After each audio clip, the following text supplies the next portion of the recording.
My mother and father met in Tehran, Iran in the early 1960s. They met at the Iran-America Society. My father was an Iranian national and my mother American. She's the daughter of an American Army colonel that was stationed at the American Embassy in Tehran. My father was teaching English there, and he brought my mother in to speak English to his students so they can hear an American accent. And they were married shortly thereafter. We came to America in the mid-1970s, and they got divorced a little bit after that, after we arrived here. And it's funny how children idealize things.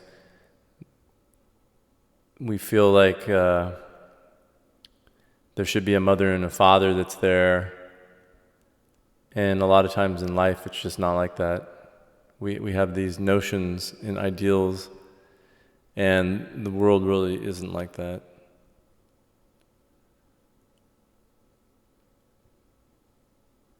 They remained friends growing up.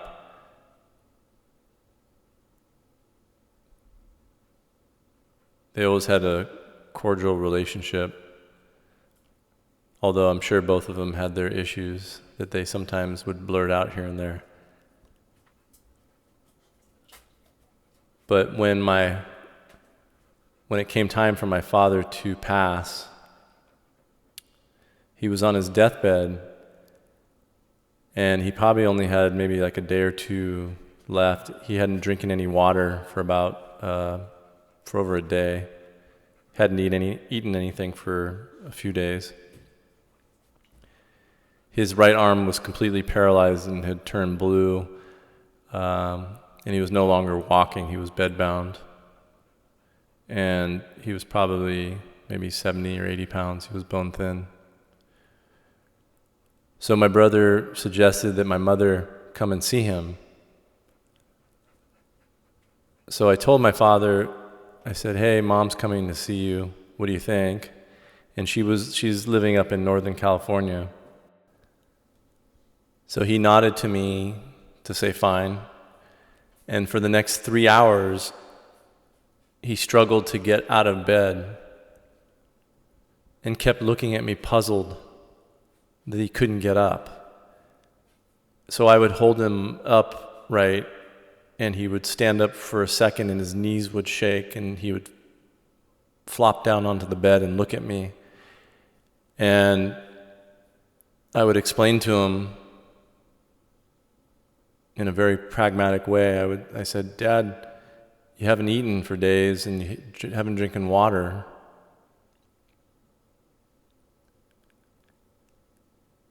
Are you ready to die?" I kept asking him. I never told him he was going to die. I just said, "Are you ready?" And he would shake his head yes, and he kept mumbling, and he was determined to get up out of bed. And it was like he was getting ready for my mother to come. So him and I struggled for 3 hours, and the best he could do was sit up for a little while and then stand, and his legs would shake, and I'd help him sit back down. So he finally gave up and went to bed, and my mother arrived the next day, and she stayed the night over at my brother's house.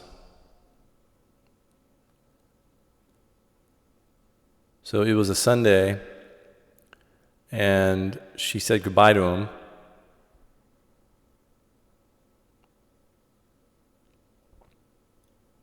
And the next day, he went unconscious and passed away 2 days later. I see it as such a profound testimony of love, because growing up, they didn't seem to have much in common, especially, 10 years after the divorce. I couldn't even imagine them together anymore. But they had shared this time in their lives together when they were young, and they had 2 children together. My father was ready to pass, and when I told him she was coming to visit, he rallied and struggled to stand up for 3 hours, and then he kind of bounced back for a few days and waited for her to come.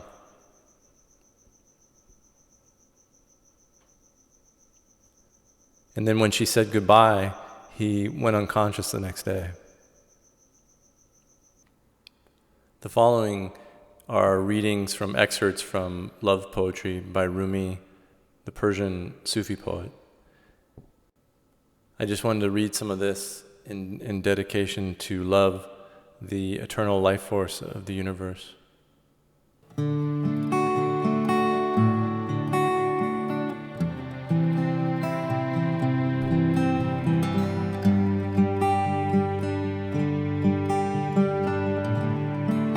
Love is the water of life. Everything other than love for the most beautiful God. Though it be sugar eating, what is agony of the spirit? To advance toward death without seizing hold of the water of life. A moment of happiness, you and I sitting on the veranda. Apparently two, but one in soul, you and I. We feel the flowing of water here, you and I, with the garden's beauty, and the birds singing. The stars will be watching us, and we will show them what it is to be a thin crescent moon. You and I, unselfed, will be together, indifferent to idle speculation. You and I, the parrots of heaven, will be cracking sugar as we laugh together, you and I, in one form upon this earth, and in another form in a timeless sweet land.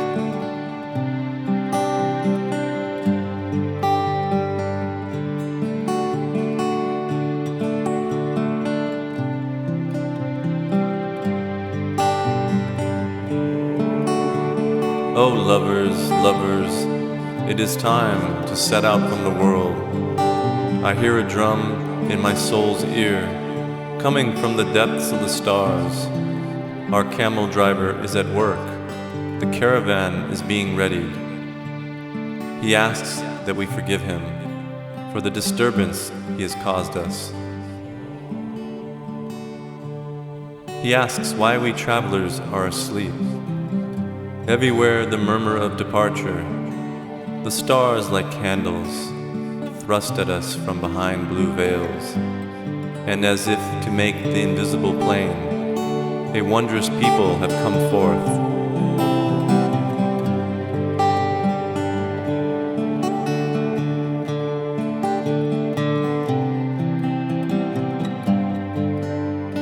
All through eternity, beauty unveils his exquisite form in the solitude of nothingness.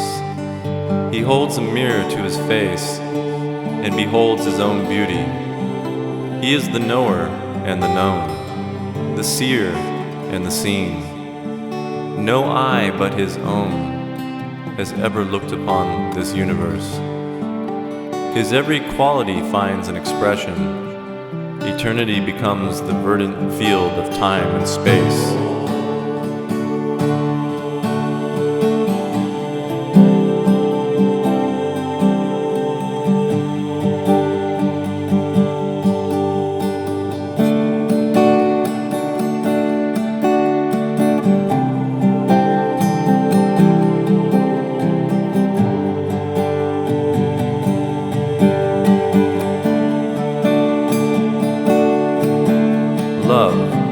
The life-giving garden of this world, every branch and leaf and fruit reveals an aspect of his perfection.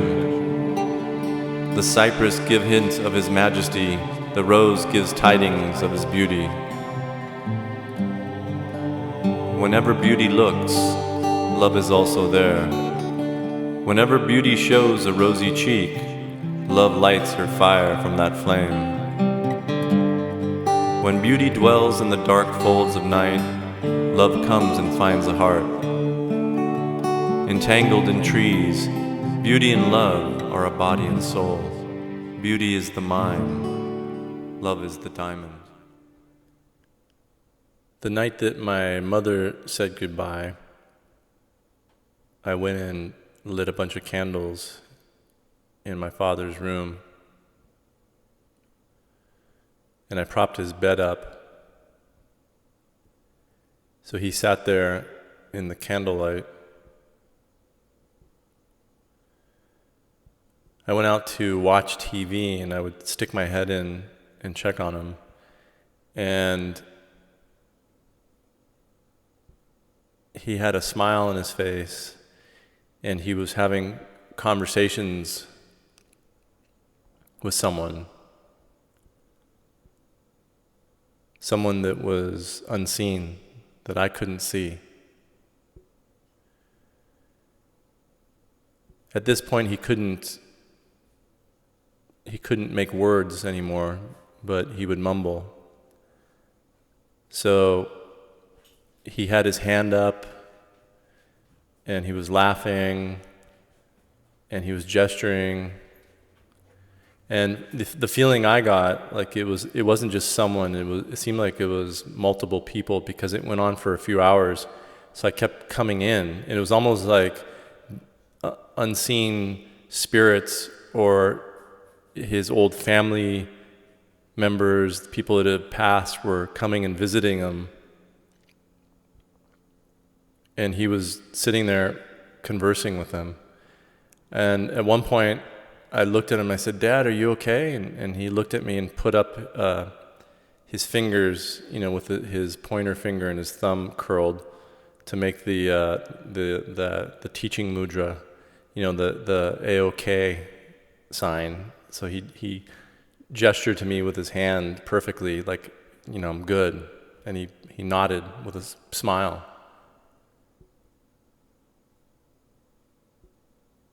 I've heard this happens a lot, actually. A lot of hospice nurses talk about it, and they call it deathbed phenomenon.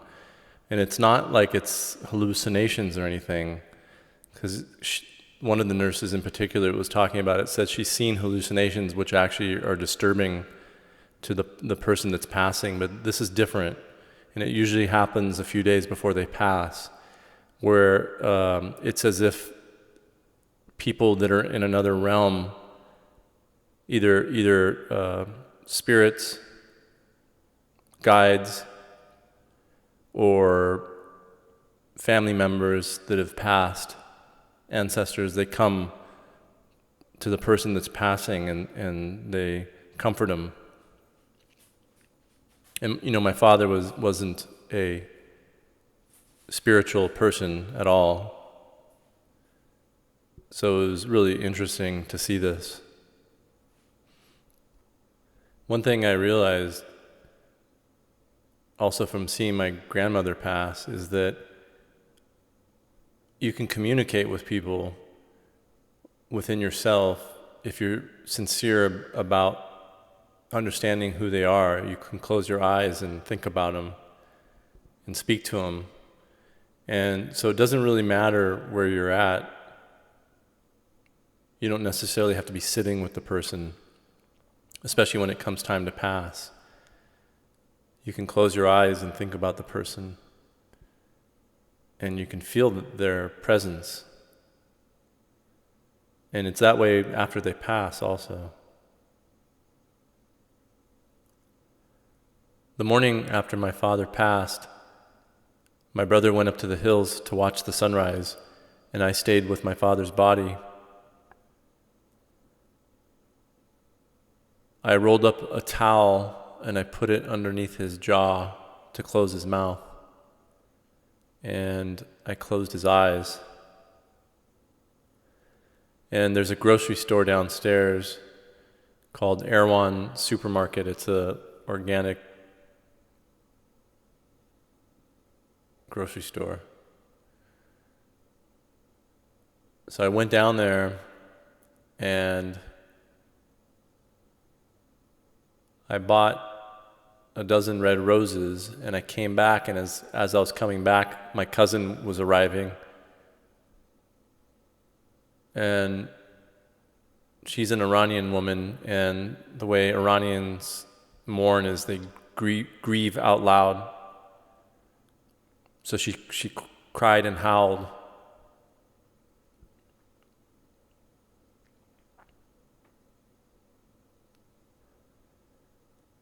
And we put red roses all around his body. And the most interesting thing was, when he passed, he was struggling for air and his mouth was agape and his hands were down by his side. And I rolled up a towel to put it under his mouth so that it closed his mouth. And when I came back, his arms were folded on his stomach, like almost like someone had done it. And he had a smile on his face, like a slight smile, and he looked so peaceful.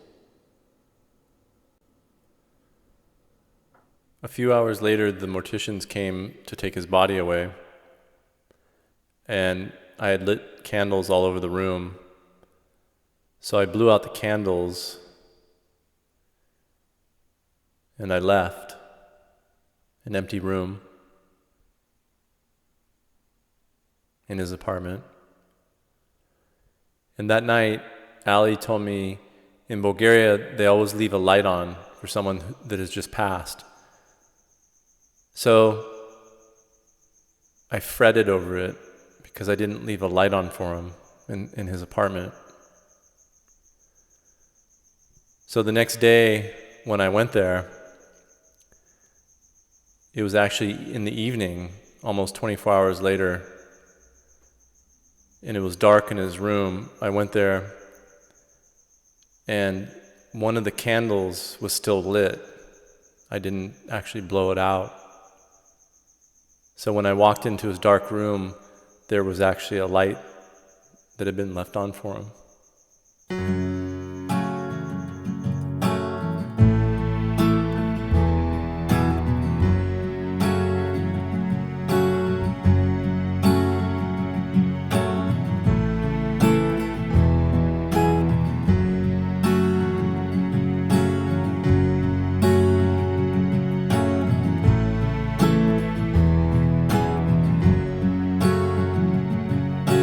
When I die, don't cry for me. In my Father's arms I'll be. The wounds this world left on my soul will all be healed and I'll be whole. Sun and moon will be replaced with the light of Jesus' face. And I will not be ashamed, for the Savior knows my name. It don't matter where you bury me, I'll be home and I'll be free. It don't matter anywhere I lay, all my tears will be washed away. All my tears will be washed away.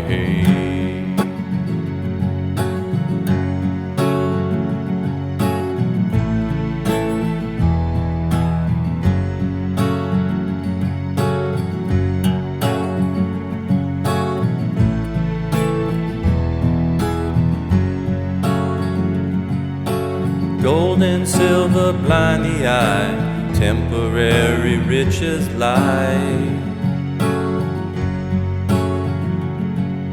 So come and eat from heaven's store, come and drink and thirst no more. Cry not for me, my good friend, when my time below does end. For my life belongs to Him who will raise the dead again. It don't matter where you bury me, I'll be home and I'll be free. It don't matter anywhere I lay, all my tears will be washed away. All my tears will be washed away. All my tears will be washed away. All my tears will be washed away. All my tears will be washed away.